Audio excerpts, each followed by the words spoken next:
गाठी चालू होती आणि अनेक दिवसापासून चालू आहेत.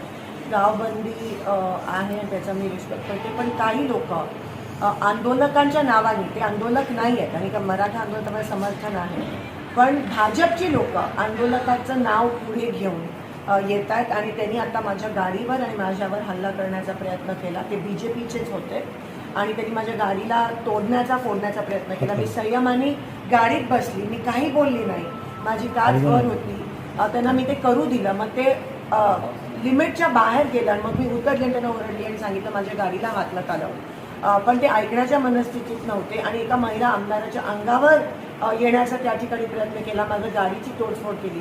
ते आंदोलक नव्हते, पण आंदोलनात त्यांचं नाव पुढे घेऊन भाजपची लोक असं करतात, याचा आपण निषेध करूया.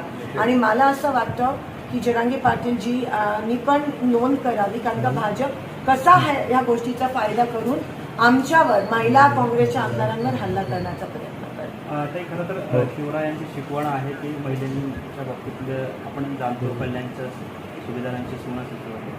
काय आव्हान असेल मराठा समाजाला या माध्यमात? पण हे नव्हतेच, आंदोलक नव्हते, भाजपचे होते, पण त्यांनी नाव त्यांचं वापरत होते आणि कुठेतरी आपलं जे आंदोलन चाललंय, संघर्ष चाललाय, जो व्यवस्थित चाललाय जरांगे पाटलांच्या नेतृत्वामध्ये, त्यांना हे गालबोट लावायचा BJP प्रयत्न करत आहे आणि त्या गोष्टीचा मी निषेध करते.